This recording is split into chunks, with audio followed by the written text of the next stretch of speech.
é o limite aceitável de estradiol sem começar a utilizar algum antiaromatizante? Essa pergunta é muito boa, porque muitos colegas e também muitos usuários recreativos erram nesse sentido.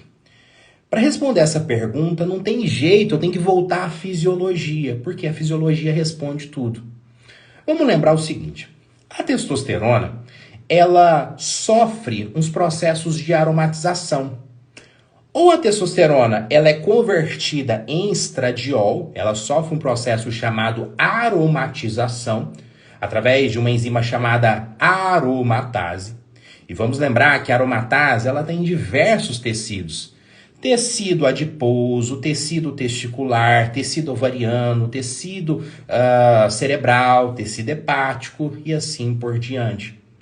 Ou também a testosterona ela sofre um processo de redução, onde através de uma enzima chamada 5-alfa-redutase, ela é reduzida em DHT, dihidrotestosterona.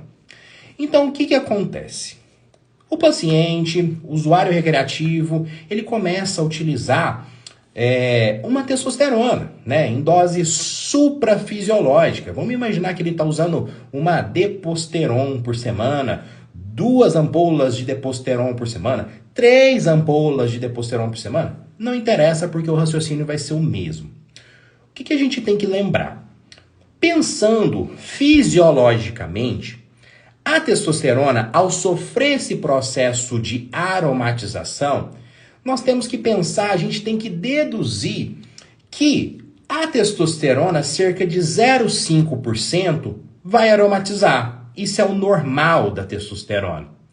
Só que, qual que seria o valor aceitável, né, que eu consigo segurar antes de introduzir um medicamento que o colega perguntou, antiaromatizante, que são os famosos inibidores de aromatase. Porque, como eu falei, essa enzima que converte testosterona em estradiol, existem medicamentos que a bloqueiam, essa enzima chamada aromatase. Quem são os principais? Existem inibidores de aromatase que são suicidas ou esteroidais, que o principal expoente é o exemestano, famoso Aromazin. Ou temos inibidores de aromatase não suicidas ou não esteroidais, que são os anastrozol, letrozol e assim por diante. Então qual que é o limite aceitável para eu introduzir um inibidor de aromatase? Não existe. O que eu quero que você lembre é o seguinte: a introdução de um inibidor de aromatase não é em cima de um valor que você vai ver no exame. Até porque a maioria das pessoas olha o exame como olha bingo, como olha telecena. Tô dentro, tô fora. Se tô fora, meu Deus. Se tô dentro, ok. Não é assim, pelo amor de Deus. Exame foi feito para ser interpretado. E qual que é o fator mandatório? É a clínica. Ou seja, o direcionamento de um tratamento não é feito de um exame para a clínica. Ou seja, vi que seu estradiol está elevado. Paciente, o que você está sentindo? Não é assim. É o contrário. Paciente, o que você está sentindo? Deixa eu confirmar no exame. Então o direcionamento é da clínica para o exame.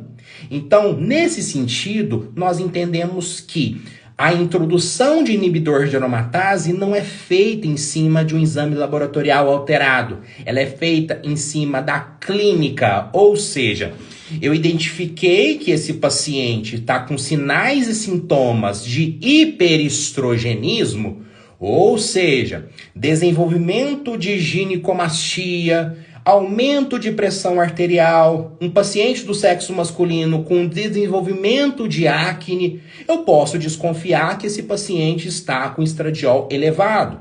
Ao desconfiar, eu tenho que mandar ele para o laboratório dosar o exame de estradiol, que é medido em picogramas. E aí, esse paciente, nós identificamos que o estradiol dele está elevado. Ou seja, paciente com clínica e com estradiol elevado, eu posso estar introduzindo um inibidor de aromatase.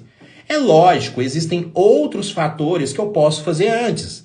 Do tipo, Redução da dose da testosterona. Afinal, se eu reduzo a dose da testosterona, obviamente ela vai converter menos. E eu vou reduzir o estradiol e posso melhorar a clínica desse paciente. E isso também é uma opção. Eu posso também bloquear a ação do estradiol através de uma introdução de medicamentos da classe dos SERMs, moduladores seletivos do receptor estrogênico, como o tamoxifeno, como o raloxifeno, que são antagonistas dos receptores estrogênicos mamários. Também podem ser introduzidos antes de eu pensar na introdução do inibidor de aromatase. Então vamos fechar aqui. Introdução do inibidor de aromatase e pensa num último caso. Tenta, num primeiro momento, avaliar a clínica desse paciente. Avaliou a clínica, está com sinal e sintoma de hiperestrogenismo, confirma no exame, tenta fazer remanejos com a testosterona, reduzindo esses níveis de testosterona para que converta menos em estradiol e, ao reduzir esses níveis basais de estradiol, corrigir a clínica do paciente. Não deu certo? Tenta introduzir um SERM, porque são mais utilizados, existem mais evidências na introdução desses SERMs. E ao introduzir os SERMs não deu certo, aí você pode partir para a introdução de inibidores de aromatase.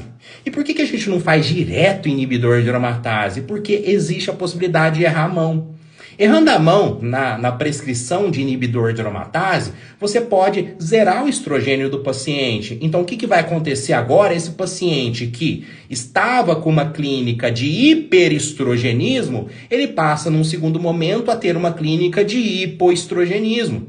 É o paciente que não recupera do treino, é o paciente que tem queda de libido, tem disfunção erétil, ou não acontece a ereção, ou não mantém a ereção. É o paciente que tem queda de imunidade. É o paciente que aumenta o seu risco cardiovascular.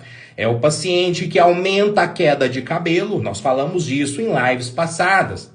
Vamos lembrar que o paciente que está em uso de algum andrógeno, ou seja, testosterona ou derivados, esse paciente ele fica mais susceptível à queda de cabelo. Afinal, a maior parte dos homens são andrógenos sensíveis, o couro cabeludo da maior parte dos homens. E existe uma camada lipídica entre o desenvolvimento do folículo capilar e no couro cabeludo.